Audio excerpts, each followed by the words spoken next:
हरिः ओम श्री गुरुभ्यो नमः। हरिः ओम शन्नो मित्र शं वरुणः शन्नो भवत्वर्यमा शन्न इन्द्रो बृहस्पतिः शन्नो विष्णुरुक्रमः। नमो ब्रह्मणे नमस्ते वायो त्वमेव प्रत्यक्षं ब्रह्मासि त्वमेव प्रत्यक्षं ब्रह्म वदिष्यामि हृदं वदिष्यामि सत्यं वदिष्यामि तन्मामवतु तद्वक्तारमवतु अवतु माम् अवतु वक्तारम्। ओम शांति शांति शांतिः।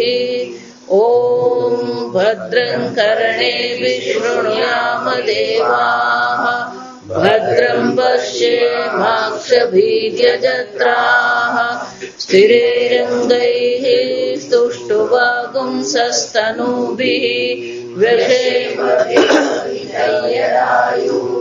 स्वस्ति न इन्द्रो वृद्धश्रवाः स्वस्ति न पूषा विश्ववेदाः स्वस्ति नस्तार्क्ष्यो अरिष्टनेमिः स्वस्ति नो बृहस्पतिर्दधातु।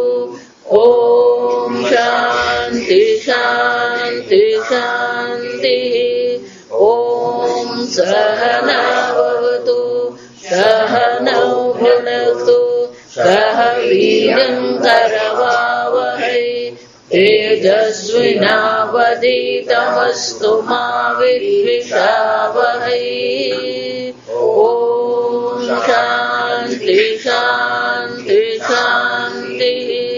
सदाशिवसमारम्भा शङ्कराचार्यमध्यमाम् अस्मदाचार्यपर्यन्ताम् वन्दे गुरुपरम्पराम्।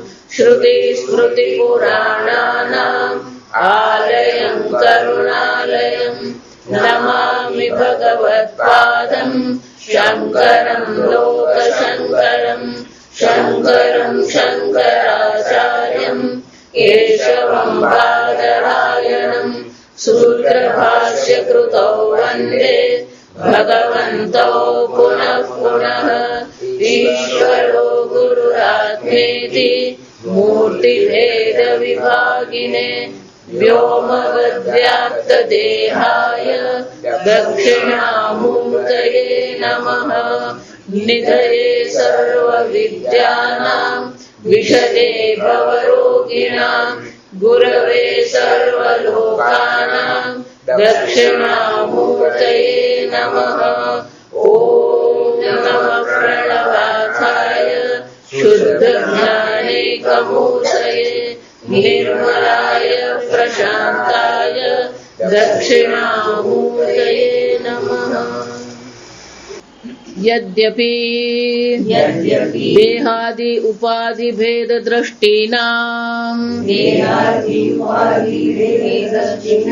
अविद्यावशात् देह भेदेषु सप्राणस्समनस्तेन्द्रियः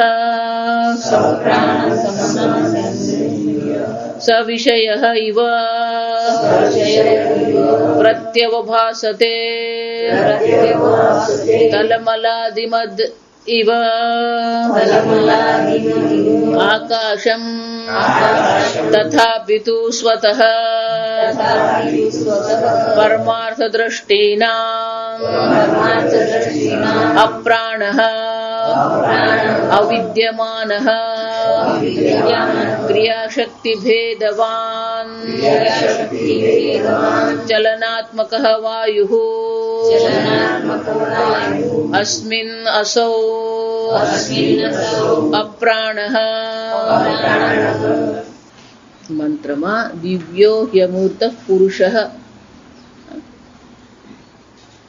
સબાખ્યાભ્યંતરો હિ અજઃ આગળ કે છે અપ્રાણઃ અમનાઃ શંકરાચાર્યજી કે છે કે આ કેમ આવું કેવું પડે? અપ્રાણ અમનાહ એટલે કે છે યદ્યપિ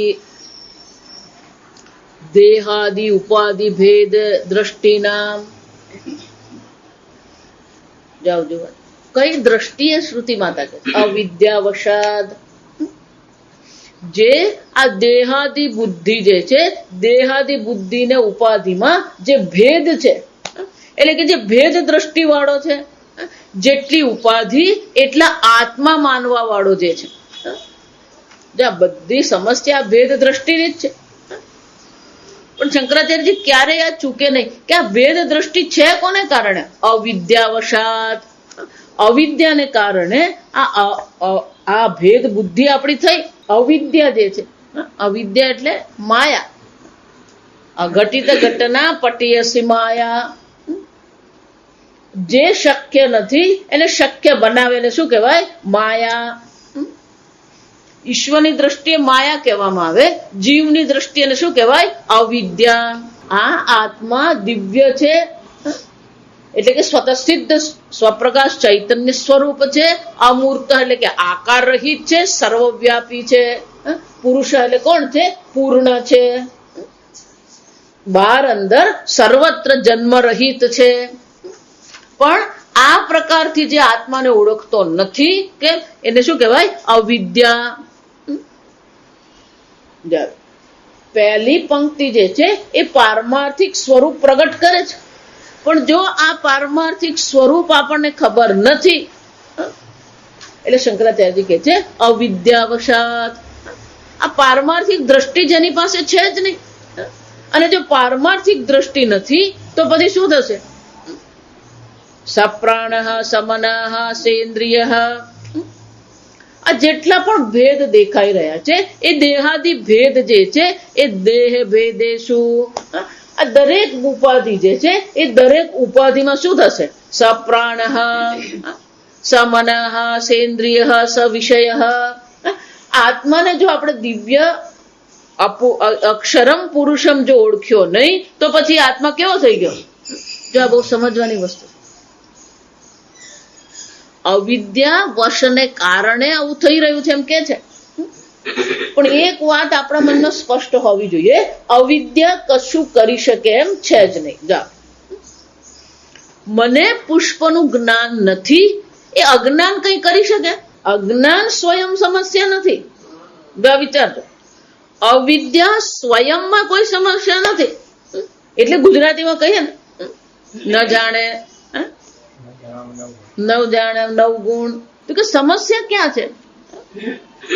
જો અન્ય વસ્તુની અવિદ્યા છે અને જાણતા નથી તો સમસ્યા નથી. આ પૃથ્વી પર બલુચિસ્તાન નામનું કોઈ જગ્યા છે, એ આપણને ખબર નથી તો આપણને કઈ પ્રશ્ન નથી. અનેક વસ્તુ આપણને ખબર નથી અને એ અજ્ઞાન આપણને કોઈ પ્રકારે સમસ્યા ઊભી કરનાર છે જ નહીં. એ અજ્ઞાન ક્યારેય કોઈ સમસ્યા ઊભી કરી શકે એમ છે જ નહીં. પણ જયારે પોતાના જ સ્વરૂપને આપણે શું કરીએ? આત્મા તો દિવ્ય છે, સચ્ચિત સ્વરૂપ છે, આનંદ સ્વરૂપ છે. અવિદ્યાવશાત પેલો આત્માને સચ્ચિત આનંદ જાણતો નથી. પણ પોતાને જો સચ્ચિદ આનંદ જાણતો નથી પણ એ ચૈતન્ય સ્વરૂપ છે એટલે કેવું હોવાનું? સ્વસભાન છે. જો આપણે ચર્ચા કરી ગયા, હું છું અને હું ચૈતન્ય સ્વરૂપ છું, આ તો છે જ. પણ હું ચૈતન્ય સ્વરૂપ આત્મા છું. એ ચૈતન્ય કેવું છે? આ દેહની બહાર નથી. એટલે ચૈતન્ય કેવું થઈ ગયું? દેશમાં મર્યાદિત થઈ ગયું. હું સત સ્વરૂપ છું, મારું અસ્તિત્વ છે. પણ મારું અસ્તિત્વ કેવું છે? મારા જન્મ અને મૃત્યુ કાળના મધ્યમાં જ મારું અસ્તિત્વ છે. એટલે જ નચિકેતાએ પણ પૂછવું પડે, અસ્તિ ચ નાસ્તિ ચ કેચિત. કોઈ કે છે આ શરીર છોડ્યા પછી કંઈક રહે છે, કોઈ કે છે રહેતું નથી. એટલે આ શરીર છે ત્યાં સુધી હું છું. આમ પોતાને શું કર્યું? કાળમાં મર્યાદિત બનાવી દીધો. એટલું જ નહીં, આત્મા આનંદ સ્વરૂપ છે. જો આનંદ સ્વરૂપ ન ઓળખે જો સીધી વસ્તુ, પોતાને જો આનંદ સ્વરૂપ નહીં ઓળખ્યો તો એ પોતાને શું કહેવાનું? હું દુઃખી છું. આત્મા પૂર્ણ છે, પૂર્ણત્વાત્ પુરુષ, આત્મા પૂર્ણ છે, સ્વસ્વભાન છે. તો જો પોતાની પૂર્ણતાને ઓળખતો નથી તો એ પોતાના વિશે શું કહેવાનું? હું અપૂર્ણ છું. ફક્ત અવિદ્યા જ છે એમ નથી. અવિદ્યાને પોતાના સ્વરૂપને ઓળખતો નથી અને ઓળખાણ ન હોવાને કારણે શું થઈ જાય છે? જે છે એના કરતા શું થવાનું? વિપરીત પોતાને માની લે. સત અસ્તિત્વને ઓળખે છે પણ અસ્તિત્વને કાળમાં મર્યાદિત કરી દીધું. ચિત્ત ચૈતન્ય સ્વરૂપ પોતાને ઓળખે છે પણ દેહ પૂરતું મર્યાદિત, દેશતઃ મર્યાદિત કર્યું. જો એટલે જ ગીતામાં ભગવાન શું કહે પડ્યું? અવિનાશી તું તદ્વિદ્ધિ. આત્મા કાળમાં કાળાતીત છે. યેન સર્વમિદં તતં. એ સર્વવ્યાપી છે. તું એક દેહમાં છે એમ માની રહ્યો છે, તું એક કાળમાં છે એમ માની રહ્યો છે, પણ આત્મા તો કેવો છે? અવિનાશી છે, કાળાતીત છે. યેન સર્વમિદં તતં, સર્વવ્યાપી છે. આ પોતે જે છે એ જાણતો નથી, તો જે નથી એ શું કરી દેવાનો? એ માની જ લેવાનો. અને એટલે શંકરાચાર્યજી કહે છે અવિદ્યાવશાત શું કરશે? સપ્રાણ, પોતાને શું માની લીધો? હું પ્રાણ છું, હું પ્રાણ વાળો છું. સમના, હું મન વાળો છું. સેન્દ્રિય, ઇન્દ્રિય છું. સવિષય, હું વિષય છું. જે નથી એ પોતાને શું કરી લીધા? માની લીધા. દોરડાને દોરડું ન જાણવું એક વસ્તુ છે. ધારો કે દોરડું દેખાતું જ નથી તો કોઈ સમસ્યા છે? દોરડું દેખાય છે પણ દોરડા તરીકે દેખાતું નથી. કંઈક લાંબુ વાંકું ચૂકું ગોળ કુંડાળું પડેલું છે અને જ્યાં આવું જોયું અને ભૂલે ચૂકે એના પર પગ પડ્યો અને પેલું કાથાનું દોરડું છે અને પગમાં કાથાનું શું થવાનું? એક ધાર પેલી એને વાગી ગઈ અને શું માની લીધું? સાફ કર્યો. દોરડું ન દેખાય તો કોઈ સમસ્યા જ નથી, પણ પેલો પગ પડ્યો અને વાગ્યું અને જોયું તો કઈ કુંડાળું થઈને બેઠું છે. મનમાં આવવું જ જોઈએ. શું આવવું જોઈએ? સાફ કરડ્યો. બસ એક વાર મનમાં વૃત્તિ થઈ, સાપ કરડ્યો, સાપે ડંખ માર્યો, પછી શું થવાનું? બધું જ છે. જો વિચારજો, હૃદયના ધબકારા વધી જશે, પરસેવો થશે, ભગવા જશે, બારણું ઠોકાશે. અને એટલો બધો ગભરાઈ ગયો, ભયભીત થઈ જશે. ગભરાઈ ગયો ને, એટલો ગભરાઈ ગયો કે પડ્યો, બેભાન થઈ ગયો. એક જ વસ્તુ કઈ? સાપે ડંખ માર્યો. એક સર્પ જે નથી એને ડંખ માર્યો એટલું જ મનમાં આવી ગયું અને આ બધું ઊભું થઈ ગયું. એ જ રીતે પોતાને સચ્ચિદાનંદ સ્વરૂપ જાણતો નથી અને પછી શું થાય? આ બધો સંસાર ઊભો કોને કારણે થયો? આ સમજો. ચાલો, તો હવે સર્પની નિવૃત્તિ કરવાની, સર્પની નિવૃત્તિ કરવાની છે. જે હોય એની નિવૃત્તિ થાય છે જ નહીં. તો નિવૃત્તિ કોને કરવાની છે? દોરડાના અજ્ઞાનની નિવૃત્તિ. એ જ રીતે આ બધી સંસાર આપણી સમસ્યા છે, પણ એ સમસ્યાનું મૂળ ક્યાં છે? અવિદ્યા. પોતાના સાચા સ્વરૂપને ઓળખતા નથી. એકવાર સાચા સ્વરૂપની ઓળખાણ થઈ ગઈ, આ બધી સમસ્યા શું થાય? એટલે ગીતામાં ભગવાન શું કહે છે? પંડિતા ન અનુશોચંતી અશોચ્યાનન્દ શોચસ્ત્વમ પ્રજ્ઞાવાદાંશ્ચ ભાસતે. અર્જુન, આ શું કરી રહ્યો તું? વાણી તો તારી પંડિતની તું બોલી રહ્યો છે. એને સંસ્કૃતમાં શું કહેવાય? પરોપદેશે પાંડિત્યમ. કોઈનો પેલો 42 વર્ષનો દીકરો ગુજરી ગયો હોય ત્યારે આપણે બધા શું થઈએ? પરોપદેશે પાંડિત્યમ. પણ આપણી સાથે થાય ત્યારે શું કરીએ આપણે?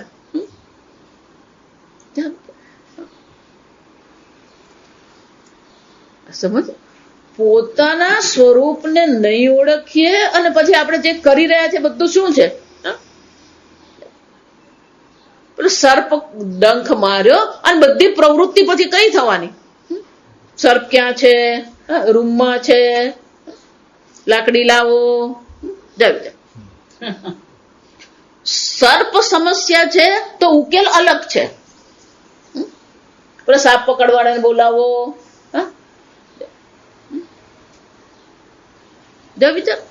સર્પ છે એમ વિચારીને આપણે ચાલી રહ્યા છે તો પછી એનો ઉપાય અલગ છે. અને પેલો કોઈ અંદર જઈને જોઈ આવે એટલે ભાઈ અંદર તો દોરડું પડેલું છે, સાપ છે જ નહીં, તો પછી ઉપાય શું થવાનો? એમ પોતાને સચ્ચિદાનંદ સ્વરૂપ જાણતો નથી અને જે નથી એ પોતાના પર શું કર્યું? સપ્રાણ સમનઃ સેન્દ્રિય સ વિષય. એટલે બધા શું કરે? હું શું કરું? પ્રાણાયામ કરું, મારું શરીર સ્વસ્થ રાખવું. આ જે લોકો આખો દિવસ જે યોગાસન કરતા હોય જો આ હકીકત છે. અડધો કલાક યોગાસન કરે બરાબર છે, પેલો આખો દિવસ પેલો યોગાસન જ કરતો તો એની દેહાદી બુદ્ધિ વધવાની ઘટવાની? દેહાદી બુદ્ધિ દ્રઢ થવાની. જો વિચારતો પછી એનું સંપૂર્ણ ચિંતન પણ કોને આધારે હોય? હાથ કેમ ઊંચો કરો ને કેમ નીચો કરો ને પગ ક્યાં લાંબો કરો ને કમર કેટલી વાળીને કમર કેટલી નહીં વાળીને જો સંપૂર્ણ જીવન એનું સંપૂર્ણ બુદ્ધિ કોને સમર્પિત છે? દેહાદી બુદ્ધિને જ. જો એટલા માટે આ સંગીત કહીએ, નૃત્ય કહીએ, કરાટે કહીએ, આ બધું છે સારું, પણ પછી એને જ જો જીવન સમર્પિત કરી દીધું તો પછી ચિંતન કોનું થવાનું? દેહનું જ ચિંતન થવાનું. પણ પ્રાણાયામ કરતો આખો દિવસ શું કરતો હોય? પેલો પ્રાણનું જ ચિંતન કરતો ફરે. પ્રાણાયામ લેવાના, પ્રાણાયામ કાઢવાના. સ્વામીજી કે પછી એની બુદ્ધિ છે ને દેહ અને પ્રાણથી જ ભરાઈ જાય એટલે પછી એમાં વેદાંત ઘૂસે જ નહીં. એવા યોગીઓને તમે વેદાંત ભણાવવાનો પ્રયત્ન કરો તો પેલાની બુદ્ધિમાં કઈ ઉતરે જ નહીં. કેમ નહીં ઉતરે? એની બુદ્ધિ ક્યાં ઠપ થઈ ગઈ? આ દેહ અને પ્રાણમાં છે. કચો પછી એની બુદ્ધિમાં ઉતરે જ નહીં. તમે ગમે એટલા પ્રયત્ન કરો. જો વિચાર, આ બધી વસ્તુ સારી છે પણ એ બધી વસ્તુ પાછળ પાગલ થવાની જરૂર નથી. એને ઓબ્સેશન કહેવાય. જો અંગ્રેજીમાં શું કહેવાય? ઓબ્સેસ થઈ ગયો. ઓબ્સેસ થઈ ગયો એટલે કે એના પર જ એની બુદ્ધિ અટકી પડી. એના પર જ અટકી પડે. નૃત્ય પણ જે કરનારા હોય એને પણ આખો દિવસ એના હાથ ને પેલો મુદ્રા કઈ કરીને પગ ક્યાં મૂક્યો ને હાથ ક્યાં મૂક્યો ને આંખ ક્યાં ગઈ માથું ક્યાં ગયું. આ ચિંતન પછી દેહનું જ છે. અને એટલે શંકરાચાર્યજી કહે છે અવિદ્યા જે છે એ અવિદ્યા શાંત રહેતી નથી. અવિદ્યાને કારણે શું થવાનું? અવિદ્યાને કારણે પોતાના સ્વરૂપને ઓળખતો નથી. એટલે જે નથી એ પોતાને શું કરી લીધું? માની લીધું. વિપરીત બુદ્ધિ. અને શું કહેવાય? વિપરીત બુદ્ધિ. અવિદ્યાને કારણે શું થયું? પેલું ખરબચડું જળ દોરડું છે એમાં એને શું જોઈ લીધું? લીસો જીવંત સાપ જોયો. વિપરીત જળ. દરિયા કિનારે ગયા, તિથલ રોડ પર ગયા, પેલી છીપલી દેખાય, સામાન્ય છીપલી છે, 5 પૈસા નહીં આવે. આ તો 5 પૈસા રહ્યા જ નથી. ફાવલી ગઈ. પહેલા તો બધું જ હતું. 1 પૈસો હતો, 2 પૈસા હતા, 5 હતા, 10 હતા, 20 હતા, 25 હતા. આ બધા શું થઈ ગયા? ઓગળીને થતું થઈ ગયા. જો આ તમને લોકોને ખબર નથી આ સરકાર કેમ ચાલે. આપણે જેને 1 રૂપિયો કહીએ ને એ 1 રૂપિયો બનાવવામાં સરકારને 5 રૂપિયાનો ખર્ચો છે. જો આ વિચારી જોયું. આપણને એમ લાગે કે 1 રૂપિયો, પણ સરકારને બનાવવાનો ખર્ચો કેટલો છે? 5 રૂપિયા છે. આ વિચાર.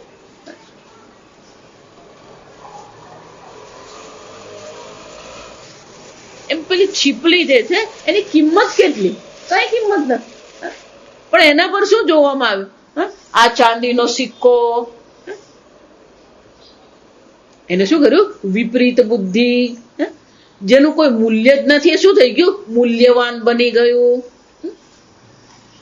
એટલે શંકરાચાર્યજી કે છે અવિદ્યા વશાત, એટલે કે અવિદ્યાને વશ થઈને એને પોતાને શું માની લીધો? હું દેહ છું, હું પ્રાણ છું, હું ઇન્દ્રિય છું, હું વિષય છું.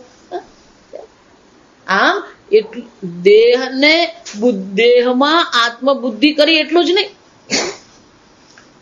દેહ જેટલા છે એટલા જ આત્મા બની ગયા. આત્મા એક રહેતો નથી. કેટલા થઈ ગયા? એક આત્મા અહીંયા, એક આત્મા અહીંયા, એક આત્મા અહીંયા, એક કીડીમાં, એક હાથીમાં, એક ઘોડામાં, એક બિલાડીમાં. આત્મા કેટલા થઈ ગયા? દેહ ભેદાદી, દેહ ઉપાધિ ભેદ. શું? આ દેહની ઉપાધિના ભેદને કારણે આત્મા પણ શું થઈ ગયા? અનેક થઈ ગયા.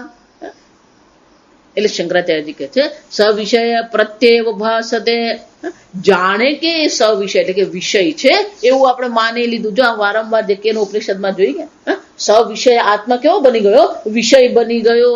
અને એટલે કે છે ઈવ, જાણે કે ખરેખર આત્મા દેહ બની ગયો, ખરેખર આત્મા પ્રાણ મન બની ગયો, આ ઇન્દ્રિય બની ગયો. જાણે કે ઈવ પ્રત્યેવ ભાસતે, જાણે કે પ્રત્યેવ ભાસ એટલે દેખાય છે. આપણે શુદ્ધ ગુજરાતી ભાષામાં કેવું હોય ને, પ્રત્યેવ ભાસ એટલે શું છે? દેખાય છે. સપ્રાણ એટલે કે પ્રાણ વાળો, ઇન્દ્રિય વાળો, મન વાળો, વિષય બની ગયેલો આત્મા જાણે કે દેખાય છે. કેવી રીતે? તલમલાદિમદ ઇવ આકાશમ, જેમ પેલો આકાશ જે છે એ આકાશ કેવું છે? સર્વવ્યાપી છે, નિર્વિકારી છે, કોઈ એમાં આકાર નથી. પણ કેવો? તલ, તલ એટલે શું છે? આ છાપરું. જાણે આપણને શું લાગે? જાણે કે આકાશનું શું છે? તલ. તલ એટલે સપાટી.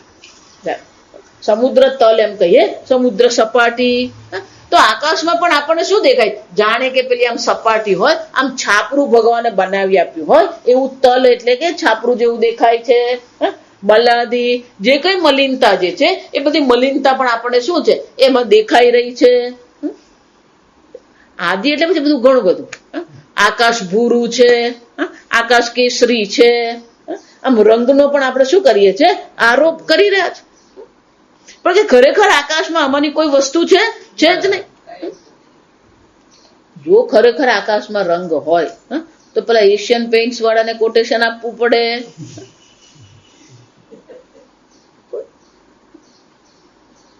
એટલે શંકરાચાર્યજી કહે છે જેમ આકાશમાં આવી કોઈ વસ્તુ શક્ય નથી, છતાં પણ શું છે? આપણી દ્રષ્ટિની મર્યાદાને કારણે આ બધું દેખાય છે. એમ આ આત્મા પણ કેવો છે? અપ્રાણ, કોઈ પ્રકારથી એમાં છે જ નહીં. એટલે કે છે તથાપી સ્વતઃ પરમાર્થ દ્રષ્ટિનામ અપ્રાણ. સ્વતઃ, સ્વતઃ એટલે પોતાની દ્રષ્ટિએ. આત્મા પોતાની દ્રષ્ટિએ વિચારીએ, પારમાર્થિક દ્રષ્ટિએ વિચારીએ તો આત્મા કેવો છે? અપ્રાણ. આ જે અક્ષર પુરુષ આત્મા જે છે એ પ્રાણ રહિત છે, અવિદ્યમાન. જો એટલે વારંવાર કહું, વેદાંતનો ઉપદેશ અને અન્ય ઉપદેશમાં બહુ મોટો ફરક છે. બીજા બધા તમને વચન આપે છે, થશે, તું મુક્ત થઈશ. બીજો કે અમે તમને મુક્ત કરીશું, કંઠી પહેરી લો. આ વાક્ય શું બતાવે? આ ગણિતના દાખલા જેવું છે. તો પહેલો દાખલામાં પહેલું પગથિયું જ ખોટું થયું તો પછી શું થવાનું? અને ધારો કે 2-4 ભૂલ કરી એટલે કદાચ જવાબ સાચો આવે. ગણિતમાં જે દાખલો આપવામાં આવે એને 2 પ્રકારના માર્ક હોય. એક પેલો જવાબનો માર્ક હોય અને બીજો શાનો હોય? કઈ રીતે એને ગણતરી કરી એના પણ શું કરવામાં આવે? માર્ક્સ આપવામાં આવે. પણ જો એની ગણતરી ખોટી હોય તો શું કરવાનું હોય? પહેલું જ પગથિયું ખોટું. જો પહેલું પગથિયું જ ખોટું છે તો બાકીની બધી વસ્તુ પણ શું થઈ જવાની? ખોટી જ પડવાની છે. એમ કોઈ પણ વ્યક્તિ એમ કે હું તને મુક્ત કરીશ, એનો અર્થ શું થયો? એને માની લીધું તમે બદ્ધ છો. ધારો કે કોઈ એમ કહી રહ્યો તમે અજ્ઞાની છો, એનો અર્થ શું થયો? એને માની લીધું અજ્ઞાન છે, અજ્ઞાની છે. સ્વામી એટલે બહુ સરસ કહેવાય કે જેને ઉપદેશ કરી રહ્યા છે એ પણ સચ્ચિદાનંદ બ્રહ્મ છે, એને બનાવવાનો નથી. તું સચ્ચિદાનંદ બ્રહ્મ બનીશ.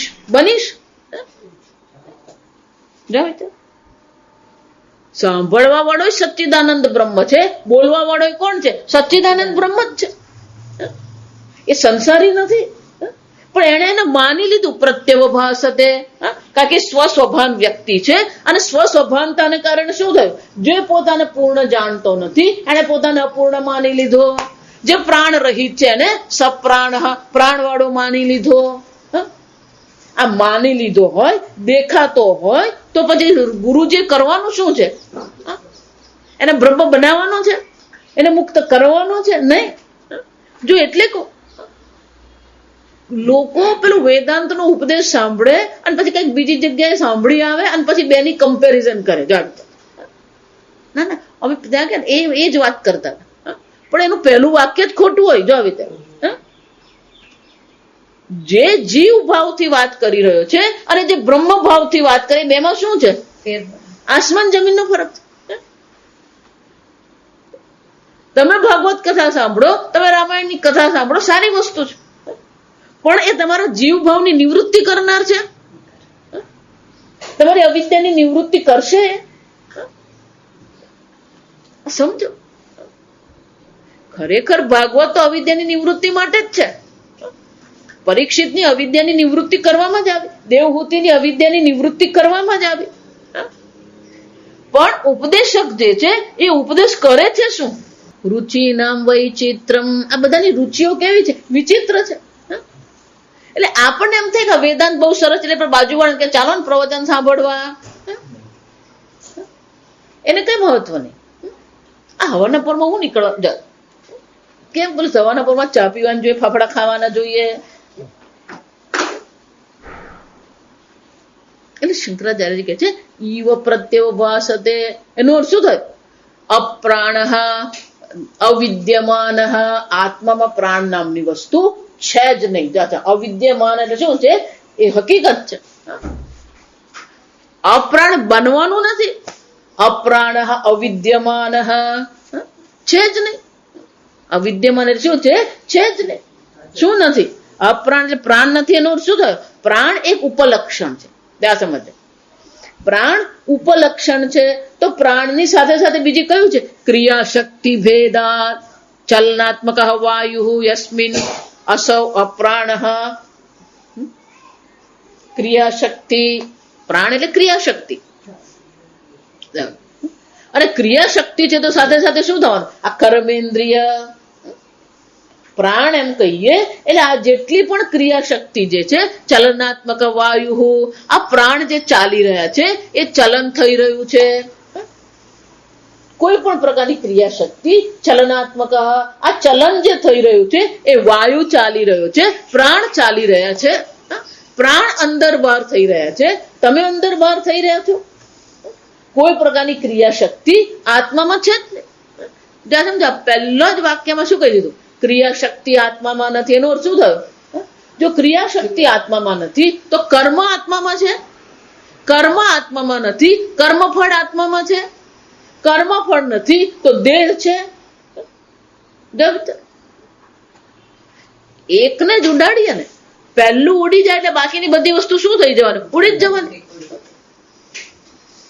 ક્રિયા શક્તિ નથી તો કર્મ, કર્મફળ, કર્મ કારણને મળતું શરીર, આ બધી વસ્તુ શું થઈ ગઈ, અપ્રાણ.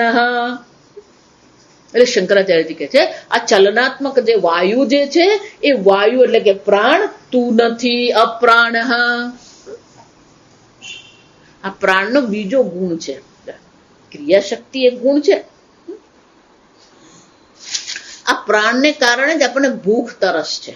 ભૂખ તરસનો જે અનુભવ છે એ ભૂખ અને તરસનો અનુભવ કોને કારણે છે, આ પ્રાણને કારણે છે. હું ભૂખ્યો, આ હું ભૂખ્યો જે કે છે એ કોણ કહી રહ્યું છે, તમે કહો છો કે પ્રાણ કે છે. પણ આપણે શું કરીએ, મને ભૂખ, મને તો એકવાર ભૂખ લાગે ને પછી ખાવા નહીં મળે તો માથું ચડી જાય. માથું ચડે ને તું માથે ચડેલો હોય જા. આ કેટલાક લોકોને એવી આદત છે, અરે ભૂખ લાગી એટલે ખાવું જેવો કઈ નિયમ થોડો છે. કલાક, દોઢો કલાક, પોણો કલાક પેલો રોકાય. આ તમે લગ્નમાં જાઓ ને ગામડાઓમાં, અડધો કલાક જો ભોજન મોડું મળ્યું એટલે તો લોકો શું થઈ જાય. નાની વસ્તુને પણ આપણે શું કરે, રાઈનો પર્વત બનાવવાની માણસને આદત પડી ગઈ. અને અડધો કલાક મોડું ભોજન મળ્યું, હવે શું તારું રોકાઈ ગયું? તો બધું માથે લઈને ફરતા. અપ્રાણ એનો શું થાય? ભૂખ અને તરસ જે છે એ તમારો ગુણધર્મ નથી. ભૂખ અને તરસ એ પ્રાણનો ગુણધર્મ છે. પણ પ્રાણ જે છે એને શું કર્યું? સપ્રાણ, પોતાને પ્રાણ વાળો માની લીધો. અને હું પ્રાણ છું એટલે પછી થયું મને તરસ લાગી, મને ભૂખ લાગી. ક્રિયા શક્તિ એટલે કે આ બધી ક્રિયા કરવા વાળો હું છું, હું કરું એ જ અજ્ઞાનતા. નરસિંહ મહેતા કોની સાથે જોડે છે? અજ્ઞાનતા. પોતાને કરતા માનવું એ કોને કારણે છે? અજ્ઞાનને કારણે. અકર્તા નિર્વિકારી આત્માને ઓળખતા નથી અને એટલા માટે આત્મા પર શું કર્યું? સપ્રાણ. આ પ્રાણનો અધ્યારોપ કરી દીધો, ક્રિયાશક્તિનો અધ્યારોપ કર્યો, ભૂખ અને તરસનો અધ્યારોપ કરી લીધો. શંકરાચાર્યજી બહુ સરસ કહે, અવિદ્યા કામ કર્મ. અવિદ્યા એટલે કે પોતાના સ્વરૂપને ઓળખતો નથી, અને નથી ઓળખતો એટલે શું થવાનું? સ્વસ્વભાન છે એટલે પોતાનાથી વિપરીત પોતાને માની લીધું. અને પછી એમાંથી છૂટવા માટે શું કરે છે? કામ, ઈચ્છા કરે. અને ઈચ્છા થઈ એટલે શું કરવાનું? કર્મ કરોતી. અવિદ્યા કામ કર્મ ચાલતું જ રહે. પણ શ્રુતિમાં તો સીધો જ છેદ ઉડાડી દે. શું કે છે? અપ્રાણ છે જ નહીં. આત્મામાં ક્રિયા શક્તિ છે જ નહીં. અમનાહ. અને શંકરાચાર્ય આગળ તથા અમનાહ અનેક જ્ઞાન શક્તિ ભેદવત સંકલ્પાદી આત્મકમ મનઃ અપી અવિદ્યમાનમ યસ્મિન સહ અયમ અમનાહ અપ્રાણઃ હિ અમનશ્ચ ઇતિ. અમનઃ મન રહિત છે. મન એટલે શું થયું? અનેક જ્ઞાન શક્તિ ભેદવત. મન એટલે જ્ઞાન શક્તિ, પ્રાણ એટલે ક્રિયા શક્તિ, અને મન એટલે જ્ઞાન શક્તિ. કે જ્ઞાન શક્તિને કારણે પણ શું છે? અનેક. આ જ્ઞાન પણ અનેક પ્રકારના છે. હું ડોક્ટર છું, હું એન્જિનિયર છું, હું કેમિસ્ટ છું. આમ જ્ઞાનનો પણ પોતાના પર શું કરી દીધો? અધ્યારોપ કરી દીધો. એટલે કે છે એટલું જ નહીં, શક્તિ ભેદવત. આ પ્રાણમાં ભેદ છે, પંચ પ્રાણનો પણ ભેદ છે. અને દરેક શરીરમાં જે પ્રાણ છે એમાં પણ શું થવાના? ભેદ રહેવાના છે. એક તરબૂચ ખાય ને કશું નહીં થાય, પણ બીજાની પિત્ત પ્રકૃતિ હોય અને તરબૂચ ખાય તો શું થવાનું? આખો દિવસ પેલા તરબૂચના શું થાય? ઓડકાર આવતા જ રહે. તો દરેકના પ્રાણ કેવા છે? અલગ અલગ છે. એમ જ્ઞાન પણ દરેકનું કેવું છે? ભેદવત. અનેક પ્રકારના જ્ઞાન છે, અનેક પ્રકારની જ્ઞાન શક્તિ છે. કેટલાક એક વાર સાંભળે તો એને યાદ રહી જાય, કેટલાક 25 વાર સાંભળ્યા પછી પણ શું છે? જૈસે થે ભેદવત. એટલું જ નહીં, સંકલ્પાદ્યાત્મકમ. એક વાર પોતાને મન માની લીધું પછી સંકલ્પ કરવા વાળો પણ કોણ છે? હું જ છું. વિકલ્પ કરવા વાળો કોણ છે? હું જ છું. નિર્ણય કરનાર વાળો કોણ છે? હું જ છું. હું જે નક્કી કરું ને એમ જ થવું જોઈએ. પણ તું નક્કી કરવા વાળો કોણ? જાવ આ ઘણા લોકો છે સેલ્ફ એપોઇન્ટેડ કહેવાય. કેટલા તો જાતે જાતે લીડર બની જાય. જાવ આ પ્રવાસે જતા હોય ને બધા ભેગા થઈને, એમાં કેટલાક લોકોને આદત હોય એટલે પોતાને શું બનાવી દે? પેલો લીડર બનાવી. પણ તમે કોને લીડર બનાવ્યા?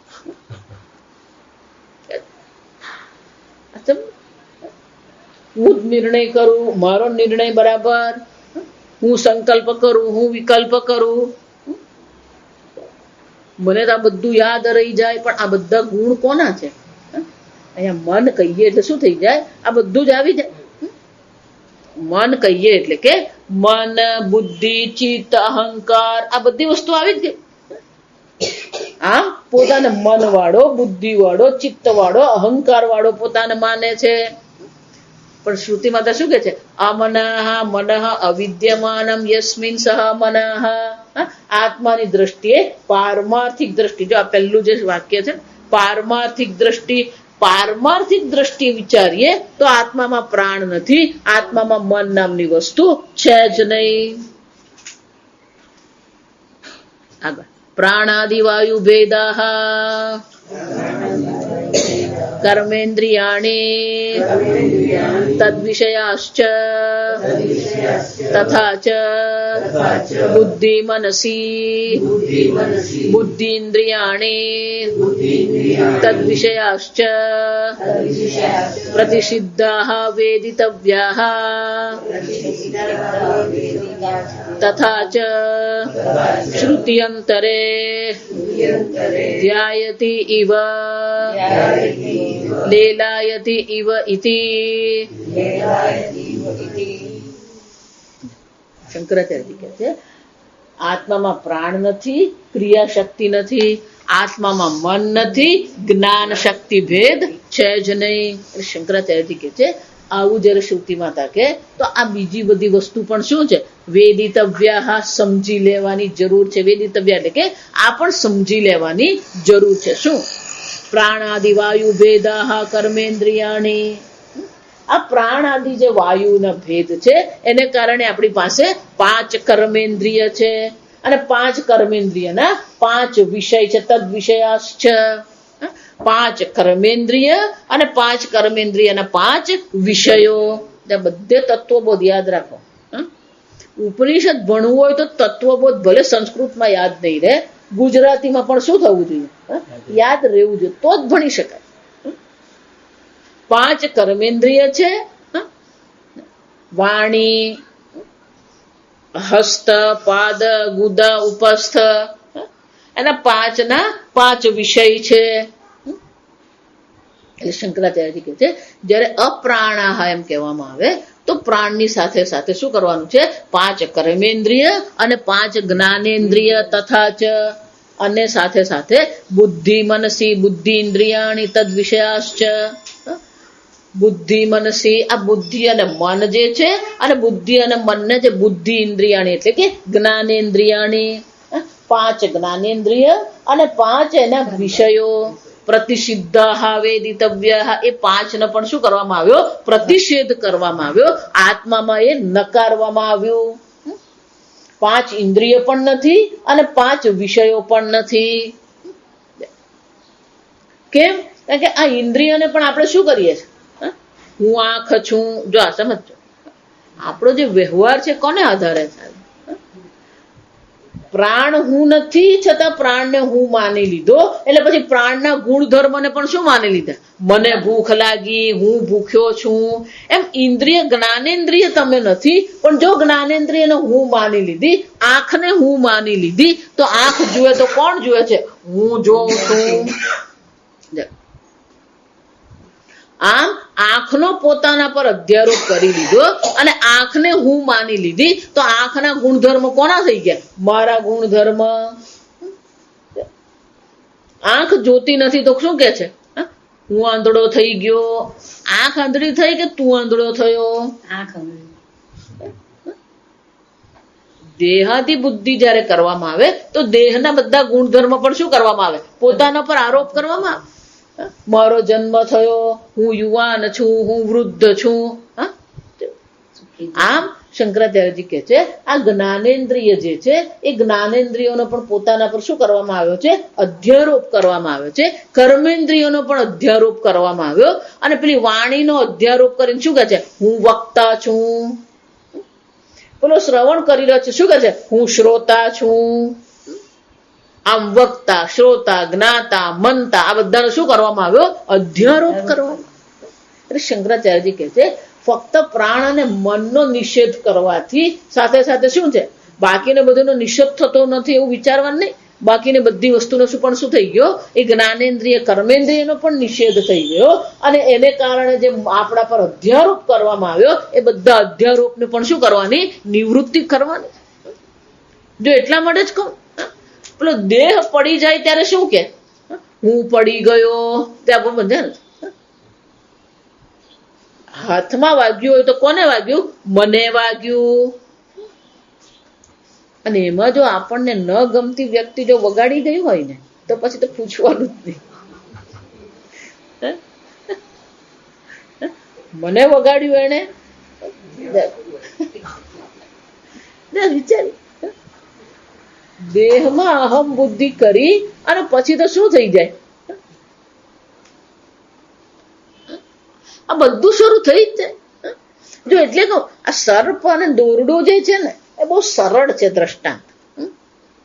અને દોરડું જોયું એટલે પેલું સર્પ નીકળી ગયો, એટલું સરળ અહીંયા છે. હું દેહ નથી, પણ હું દેહ નથી એટલે બાકીની બધી વસ્તુ નથી થવી જોઈએ. કેમ કે એક વાર પોતાને દેહ માની લીધો પછી દેહના બધા ગુણધર્મ શું થવાના? પોતાના પર આવી જ જવાના. એમ જ્ઞાનેન્દ્રિયને હું માની લીધી એટલે જેટલા જ્ઞાનેન્દ્રિયના ગુણધર્મ છે એ પોતાના પર આવી જ જવાના. અને એટલે શંકરાચાર્યજી કહે છે આ બધી વસ્તુનો શું થવો જોઈએ?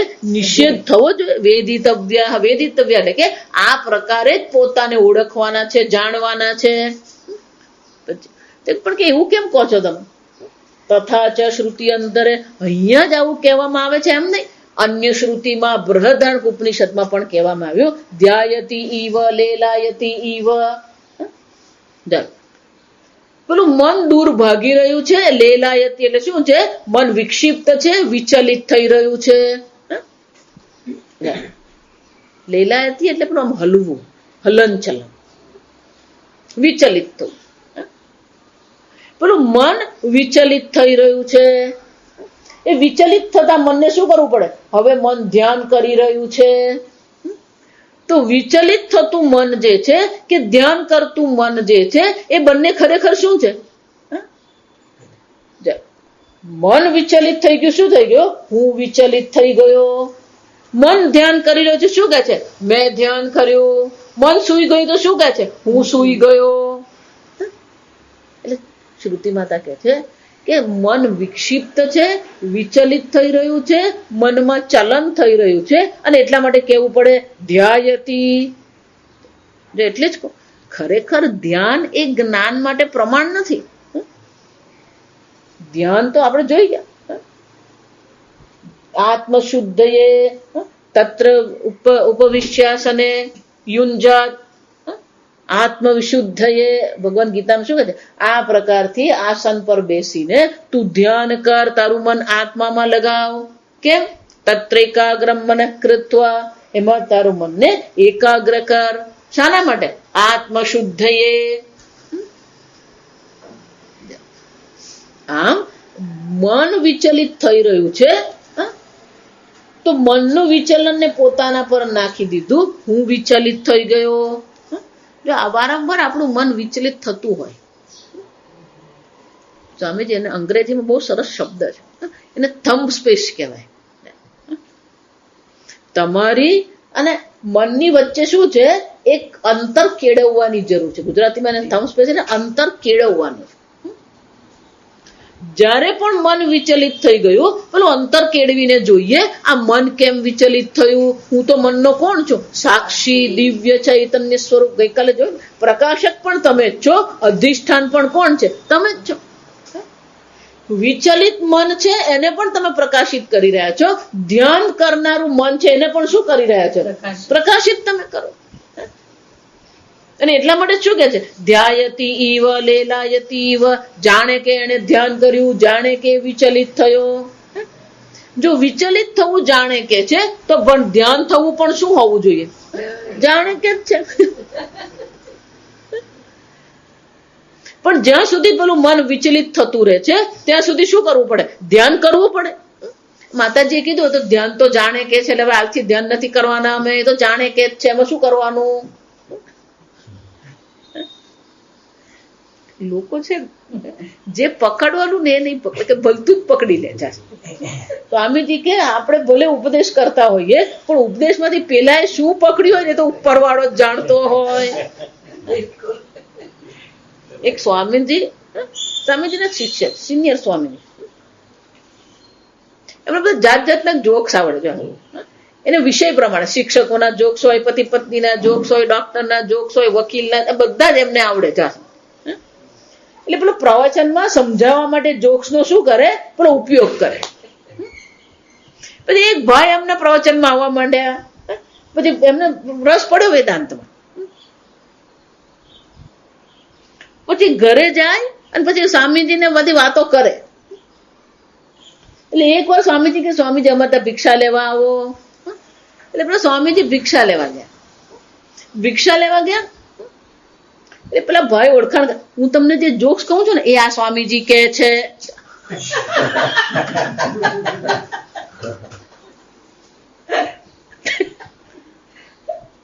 સ્વામીજી કે આ સાંભળીને મને મોઢું ખોલવાનું મન નહીં થાય. એટલે આ ભાઈ ઘરે જઈને વેદાંત ની વાત નહીં કરે, પણ શું કરે, આજે સ્વામીજી કયા કયા જોક્સ કીધા.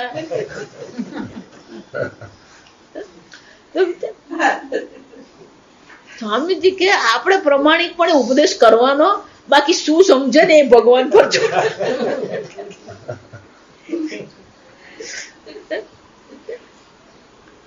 કોણ કયું વસ્તુ પકડી લે ને આપણને ખબર જ નથી. એટલે જ ભગવાને કેવું પડ્યું, અનેક જન્મ સંસિદ્ધ. આ એક જન્મની વાત છે જ નહીં અર્જુન. અને શંકરાચાર્ય એટલે મને શું કે છે, અનેક જન્મ શું કિંચિત કિંચિત સંસ્કૃતમ. આ થોડા થોડા સંસ્કાર એકત્રિત કરતા રહીએ છે, ત્યારે પછી આ વેદાંતમાં આપણને કઈક રુચિ પડે. ક્યાં આપણું મન અટકી પડે ને કોને આપણું મન મહત્વ આપે, બહુ અઘરી વસ્તુ. ક્યારેક તો આપણે જે દ્રષ્ટાંત આપીએ ને પેલા દ્રષ્ટાંત નહીં ગમે, અથવા દ્રષ્ટાંત નામે ખોટું લાગે તો પ્રવચનમાં આવતો બંધ થઈ જાય. એને એમ જ થઈ જાય, જોક્સ મને કર્યો. અને ધારો કે તને કીધો હોય તો તારી બુદ્ધિ સુધારવા માટે કીધો હોય, પણ એ અક્કલમાં નહીં આવે. એટલે સ્વામીજી કે આપણે તો પ્રમાણિકપણે ઉપદેશ કરવાનો જ. ધ્યાયતી લેલાયતી. આ ધ્યાન તો જાણે કે છો તો હવે કરવું જ નથી, નહીં કરવાનું. જો આ સમજ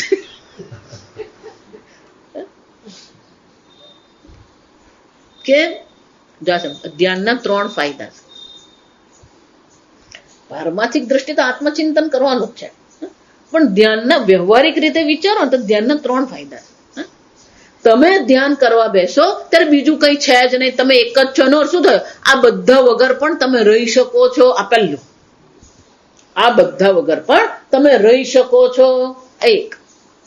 બીજું, હંમેશા આપણે વિચારીએ, ચિંતન કરીએ કે ભોગ કરીએ તો જ મજા આવે એવું નથી. ધ્યાનમાં પણ શું છે, આનંદની અનુભૂતિ છે. નો શું થયો, આ ભોગથી પણ આપણને વૈરાગ્ય થઈ શકે. ધ્યાનને કારણે શું થશે, આના વગર પણ હું આનંદમાં રહી શકું છું. આમ ધ્યાન તમને આ જગતથી મુક્ત કરે છે. જગત પર જે આપણી ડિપેન્ડન્સી છે, પરતંત્રતા છે, એનાથી આના વગર પણ હું રહી શકું. આમ ભોગથી પણ આપણને શું કરે છે, વૈરાગ્ય ખેડવા. ત્રીજું, ધ્યાન આપણે કરી રહ્યા છે એટલે આપણે એક વસ્તુની ખબર પડી કે આપણા મનમાં કેટલી શક્તિ છે. વિચલિત થવું એક શક્તિ છે, પણ એકાગ્ર થવું એ પણ શું છે,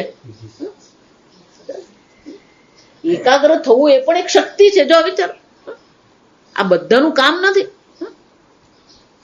જો ધ્યાનમાં આપણે એકાગ્રતા કેળવી શકીએ છીએ તો વ્યવહારમાં પણ એવી એકાગ્રતા અવશ્ય આપણામાં. ધ્યાનમાં આપણે મનના વિચાર પ્રત્યે સાવધાન છીએ. ધ્યાનમાં આપણે શું કરીએ, વિચાર પ્રત્યે સાવધાન બનીએ છીએ. તો જો એ વિચાર પ્રત્યેની આપણામાં સાવધાનતા આવી તો પછી આપણે શું બોલીએ છીએ, શું ખાઈએ છીએ, શું કરીએ છીએ એ પ્રત્યે પણ આપણે શું બની શકીએ, સાવધાન બની શકીએ. જો એટલે જ વારંવાર કહું, જે ચાલતા 5 જગ્યાએ અથડાતો હોય અને એક ફાઇલ કાઢે અને 5 પાડતો હોય, અસાવધાનતા કહેવાય. એ જાતે જ ચાવી મૂકે પછી ભૂલી જાય ક્યાં મૂકી, એટલે આખા ઘરને દોડાવે. અને પછી એવી વ્યક્તિ જો મને આવીને એમ કહે ને કે હું ધ્યાન કરું, તો સાંભળી લેવાનું, બાકી કોઈ પ્રકારની ગંભીરતાથી એને લેવાની કોઈ જરૂર નથી. જેના જીવનમાં જ અસાવધાનતા છે, પણ ધ્યાન કરીશું તો શું થશે? આ જીવનમાં સાવધાનતા આવશે, એકાગ્રતા આવશે. એટલા માટે તમે જો આ બધું ધ્યાન કેમ આટલું બધું ચાલી રહ્યું છે, કે આવા પ્રકારની પેલી સાવધાનતા આવે, એકાગ્રતા આવે, અને એકાગ્રતા અને સાવધાનતા આવે એટલે તમારું જીવન થોડુંક તો શું થવાનું? વ્યવસ્થિત થવાનું જ છે. એટલે આજકાલ જે ધ્યાન થઈ રહ્યા છે એ બધા ધ્યાન શાના માટે થઈ રહ્યા છે? વ્યવહારિક જે આપણને સફળતા દેખાય છે, જે કઈ ફાયદાઓ, લાભ આપણને જે વ્યવહારિક લાભ દેખાઈ રહ્યા છે એને કારણે લોકો ધ્યાન કરે છે. આ યોગાસન પણ શાના માટે છે? યમ નિયમ યોગાસન, આસન, પ્રાણાયામ, ધારણા, ધ્યાન, પ્રત્યાહાર. પણ અત્યારે આખું જગત જે યોગાસન કરે છે, પ્રાણાયામ કરે છે, કઈ દ્રષ્ટિએ? ફક્ત દેહની દ્રષ્ટિએ. જો આ વિચારી જજો, એનો ઉપયોગ તો પેલું સમાધિ સુધી પહોંચવાનો છે, પણ સમાધિને તો કોઈ મહત્વ રહ્યું જ નથી, ધ્યાનનું કોઈ મહત્વ રહ્યું જ નથી. કેમ? કારણ કે જે યોગાસન ને પ્રાણાયામ કરવામાં આવી રહ્યા છે એ દેહ દ્રષ્ટિએ કરવામાં આવી રહ્યા છે, એ સમાધિ કે ધ્યાન કરવા માટે છે જ નહીં. હવે આમ જગતમાં યોગાસન ને પ્રાણાયામ પણ વ્યવહારિક દ્રષ્ટિએ છે, આધ્યાત્મિક દ્રષ્ટિએ તો છે જ નહીં. આમ આજકાલ જે બધા ધ્યાન ચાલે છે એમાં પણ શું છે? આ જ છે. કોઈ એનો કોઈ પ્રકારે તમે જુઓ ને તો કોઈ પણ પ્રકારે તમે જુઓ એમાં કોઈ આધ્યાત્મિક ફાયદો તો કોઈ દેખાતો જ નથી. અને જેટલી પણ ચર્ચા કરવા આ ધ્યાન કરવા વાળા હોય ને એ લોકો જેટલી પણ ચર્ચા કરે, કઈ ચર્ચા કરે? વ્યવહારની ચર્ચા કરે કે તત્વની ચર્ચા કરે? કોઈ તત્વની ચર્ચા કરતું જ નથી, કોઈ ઈશ્વરની ચર્ચા કરતું જ નથી. અને એટલે જ શંકરાચાર્યજી કહે છે કે પ્રાણ અને મન તો ઉપલક્ષણ છે. પ્રાણ અને મનની સાથે સાથે શું કરવાનું છે? આ ઇન્દ્રિય પણ લઈ લેવાની છે, દેહ પણ લેવાનો છે. અપ્રાણઃ અમનઃ કહીને શું કહેવામાં આવે છે? આ જે અક્ષર પુરુષ છે, જે આત્મા છે, કેવો છે?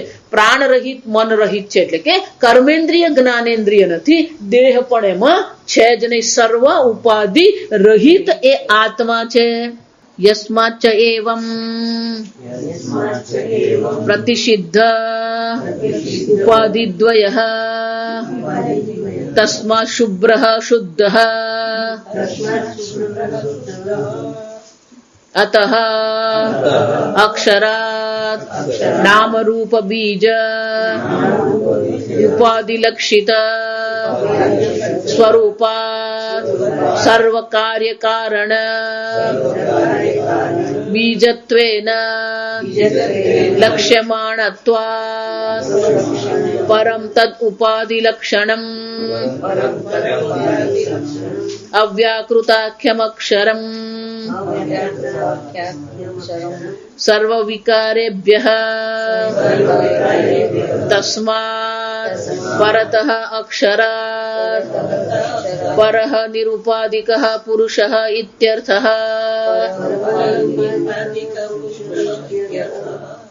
યસ્માચ્ચ એવં, આવું હોવાને કારણે. યસ્માચ્ચ એવં એટલે શું છે?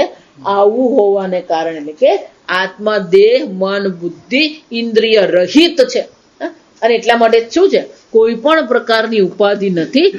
પ્રતિષિદ્ધ ઉપાધિ દ્વયઃ, આ બે ઉપાધિનો નિષેધ કરવામાં આવ્યો. અને એટલા માટે આત્મા કેવો છે? તસ્માત શુભ્રઃ અપ્રાણો હ્યમના શુભ્રઃ, શુભ્રઃ શુદ્ધઃ. આત્મા કેવો છે? શુદ્ધ છે. કોઈ પ્રકારનો વિકાર, કોઈ પ્રકારની મલિનતા, કોઈ પ્રકારની ઉપાધિ આત્મામાં છે જ નહીં. આ મલિનતા એ સમજવા જેવી વસ્તુ. ધારો કે પેલો સ્ફટિક છે. સ્ફટિક કેવો છે? નિરંગી, એમાં કોઈ રંગ નથી. પણ એની બાજુમાં જો લાલ રંગનું ફૂલ મૂક્યું હોય તો સ્ફટિક કેવો દેખાવાનો? લાલ દેખાશે.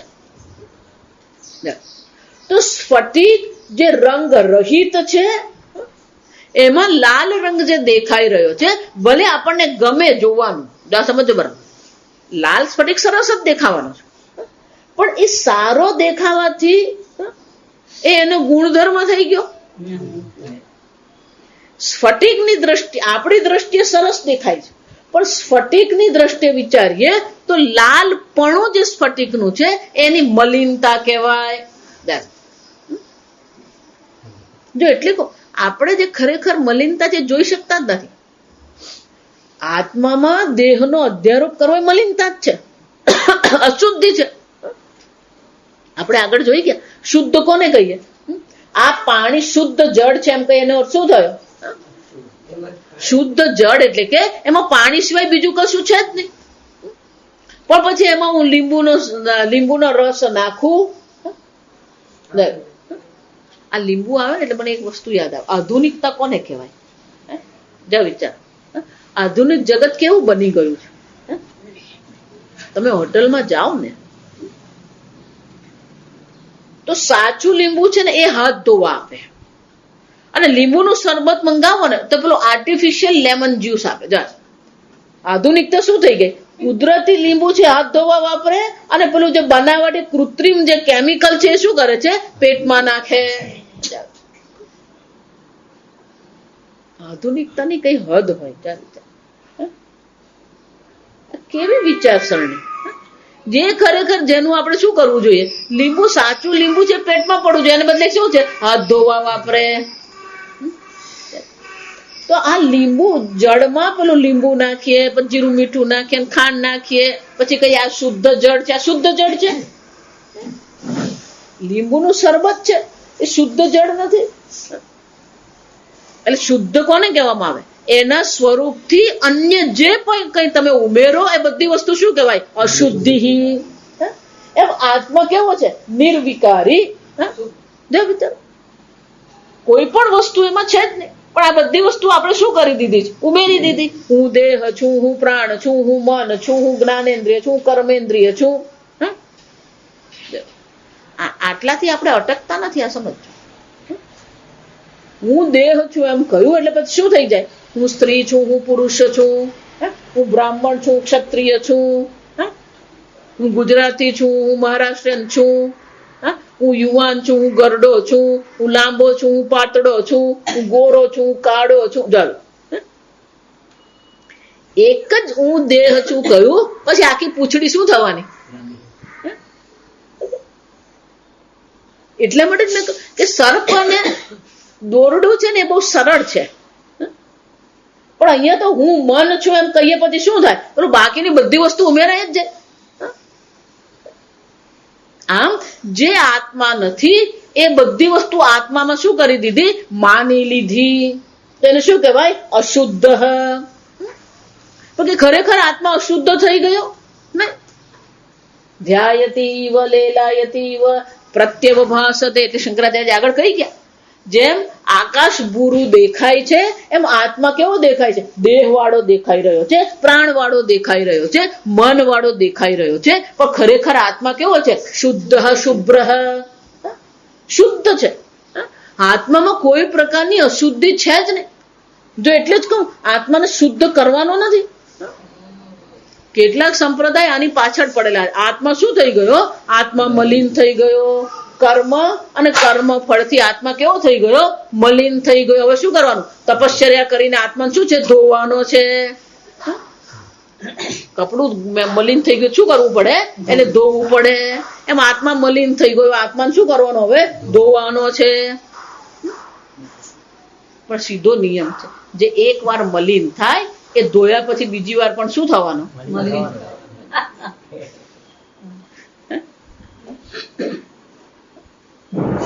એટલા માટે જ ઘર રોજ સાફ કરવું પડે, રોજ સ્નાન કરવું પડે, રોજ કપડા ધોવા પડે, રોજ વાસણ ધોવા પડે. એમ આત્મા જો મલિન થયો એમ માની લીધો તો રોજ સવારે ઉઠીને પહેલું શું કરવું પડે? આત્માને વોશિંગ મશીનમાં નાખો, આત્માને ડ્રાયરમાં નાખો, ભીનો થઈ ગયો. આત્માને શુદ્ધ કરવાનો જ નથી. કેવો છે? શુભ્ર શુદ્ધ. આત્મા કેવો છે? શુદ્ધ છે. સર્વ ઉપાધિ રહિત શુદ્ધ આત્મા છે. જાણવાનો છે, શુદ્ધ બનાવવાનો નથી. દોરડાને જાણવાનું છે, સર્પની નિવૃત્તિ કરવાની નથી.